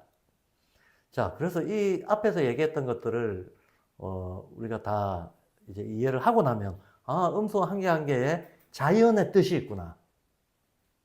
그렇다면 그 뜻을 잘 조합을 해보면 음소를 합한 음절 전체의 뜻이 나오고 음절을 연결해서 만든 단어의 뜻이 나오겠구나 하는 생각을 해려보는 기초에서 할 수가 있게 됩니다. 그래서 이걸 풀어보자는 것을 글풀이라고 합니다. 한번 해보죠. 산이라고 하는, 이건 물론 한자어지만 발음은 산입니다. 그러면 여기에 담겨있는 음소 뜻이 뭐겠는가? 쓰 하면 벌써 솟아오른다 이런 뜻이 있는 거예요. 아 하면 바깥으로 튀어나왔다. 느 하면 밝다 이런 뜻이 있는 거예요. 그러면 우뚝 솟아올라서 밝게 보인다는 거예요. 산이라고 하는 것은. 그러면 삶이라고 하는 것은 삶, 르가 들어가잖아요. 예, 끊임없이 회전하는 거죠. 예. 무가 들어가죠. 이건 종합하는 겁니다. 그래서 강한 어떤 생명력이 바깥으로 나와가지고 여러 번의 전진 후퇴를 겪고 종합된다. 이게 삶이죠. 이 삶을 펼치면 사람이 됩니다. 그렇죠. 직관적으로 알 수 있죠. 예, 밑에 있는 받침 글자들을 오른쪽으로 빼버리면 사람이 된다. 근데 이 사람에서 끝에 있는 미음을 이음으로 바꾸면 사랑이 됩니다. 사랑이란 무엇인가? 사람을 사람답게 하는 근원적인 관계다. 이런 의미 부여를 약간 멋을 부려서 할 수 있겠죠. 예. 이렇게 접근하는 걸 글풀이라고 하고 바로 다성 유용모 선생님이 많이 공을 들이셨던 부분도 이런 글에 대한 책임이었던 것입니다. 마음과 몸도 비슷한 구조를 가지고 있죠. 마음은 뭐가 뭉친 것이 바깥으로 나와서 이거는 내적이고 영적이고 정신적인 걸 뜻하는 거거든요. 그 종성에 다시 무가 들어갔습니다. 뭉쳤다는 거죠. 바깥으로 나온 그 무언가가 다시 안으로 들어가서 뭉쳤다는 게 마음입니다. 예, 근데 몸이라고 하는 저 글자에는 다시 안으로 들어간다라고 하는 표시가 없어요. 그냥 아래 위로 다 무가 있을 뿐입니다. 그 무가 오를 매개로 연결되어 있을 뿐인 거죠. 바깥으로 전부 드러나 있는 겁니다. 그러니까 인간이 가지고 있는 어떤 여러 가지 힘과 가능성들이 전부 바깥으로 드러나면 이건 몸인 거고, 그 중에서 어느 부분이 내면화되면 이건 마음이다.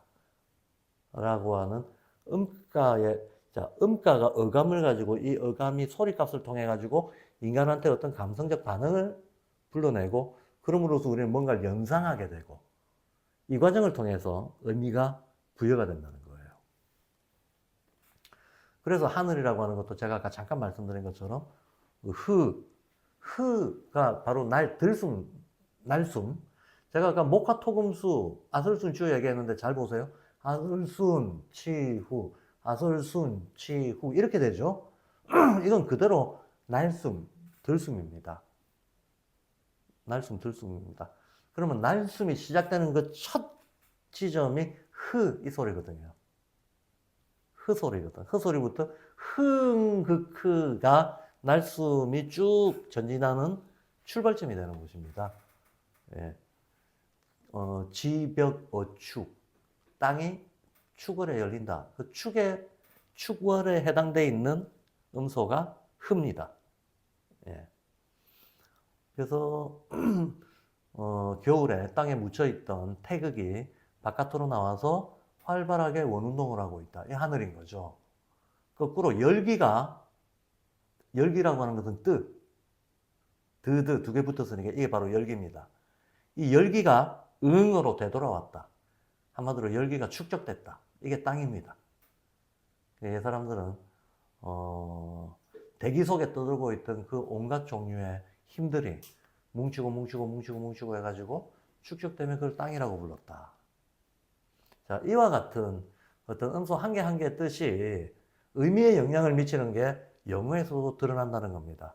요한복음에 보면 태초에 말씀이 있었고 말씀이 세상을 창조했고 하는 명제가 나옵니다.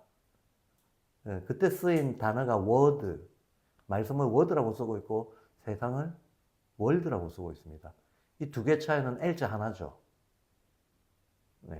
비슷한 구조를 가지고 있는 게 우리 인간들은 물신 숭배를 하고 있고 그 물신의 기초가 되는 것은 골드인데 왜 사람들이 골드를 신처럼 대했을까 하면 가드가 신인데 가드에 L자 들어가니까 골드가 되어 있네요.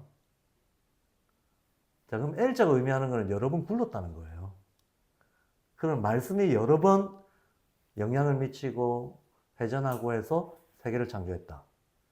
그리고 신의 힘이 여러 번 전환을 거쳐서 금이 됐다. 라고 하는 사람들의 의식을 쫓아가 볼 수가 있다는 겁니다. 근데 실제로 그렇게 생각을 했습니다. 왜 골드, 즉 금을 숭배하기 시작했는가 하면 금은 태양의 힘이 축적되어 있었다라고 고대인들은 생각했거든요. 한마디로 금은 태양의 금속이다. 그러면 은은 달의 금속이죠. 나머지 철이나 구리나 납이나 이런 것들은 예, 여러 별들의 금속이라고 봤던 겁니다. 그 중에서 압도적으로 인간에게 숭배 대상이 되는 건 태양이니까 그것이 바로 신의 힘이다라고 봤는데 예, 그게 뭉치고 하면 골드가 된다고 실제로 그렇게 생각을 했다는 거예요. 그게 말 속에 표현이 되어 있다는 거예요.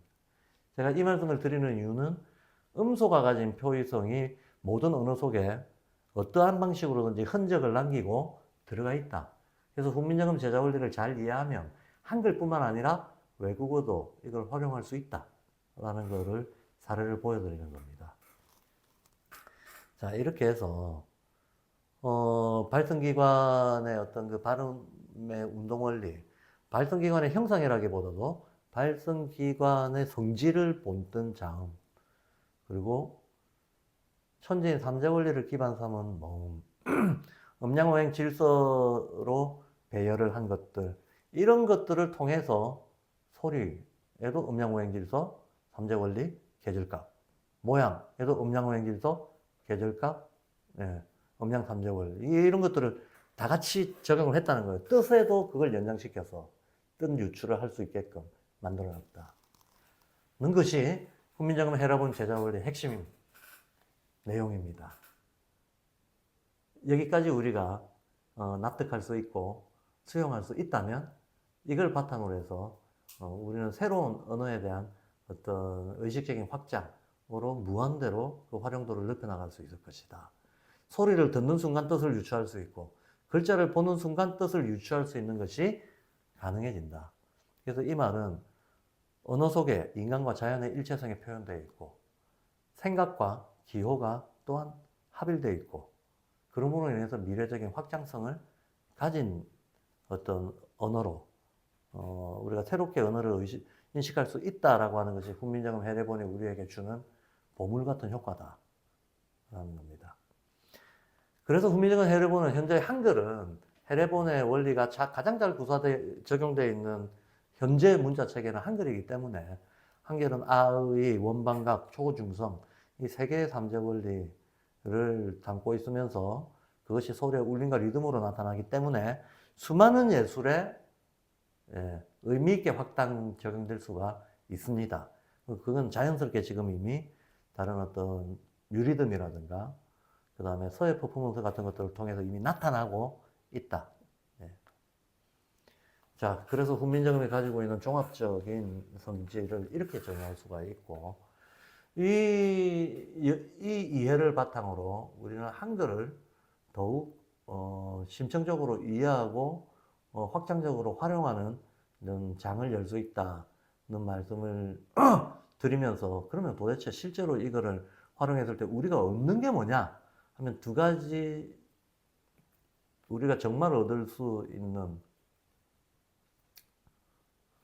결과 최고의 표현 문자 또 최고의 표현 문자 읽으면 발음이 정확하게 됩니다. 그리고 소리 나는 모든 것을 표기할 수 있습니다. 솔직히 말해서 지금 현재 현대 한글 24자는 소리 나는 모든 것을 표기 못합니다. 그런데 훈민정음에 나타나 있는 제자 원리와 표기법을 활용하면 표기할 수 있습니다. 순경음을 활용하고 연서병서를 활용하고 연서병서를 활용하고 순경음을 활용하고 합자 원리를 활용을 하면 모든 소리를 표기할 수 있다. 이게 이루어집니다. 그리고 마찬가지로 이 음소에 조합되어 있는 구조를 보면 그게 옛사람들이 어떤 생각을 담고 있는가를 읽어낼 수 있다. 그래서 읽으면 발음이 드러나고 보면 그게 포함되어 있는 옛사람들의 언어와 세계관의 관계에 대한 의식이 드러난다. 이것이 훈민정음 제자 원리를 우리가 이해함으로써 알 수 있게 되는 결론입니다. 그럼 이 결론으로부터 우리가 그동안 한글이 프와 프를 구별 표기하지 못하지 않았느냐, L과 R을 구별 표기하지 못하지 않았느냐, 스프링, 드링크처럼 해외에서는 이름절로 발음되는 것을 우리는 쓰게 되면 삼음절로 써야 되는 모순이 있지 않았느냐. 이 많은 문제들이 제자 원리의 이해 속에서 해결이 된다.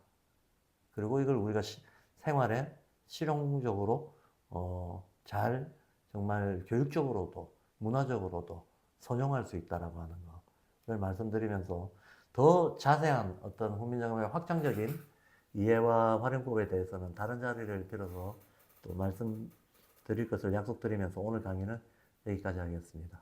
고맙습니다.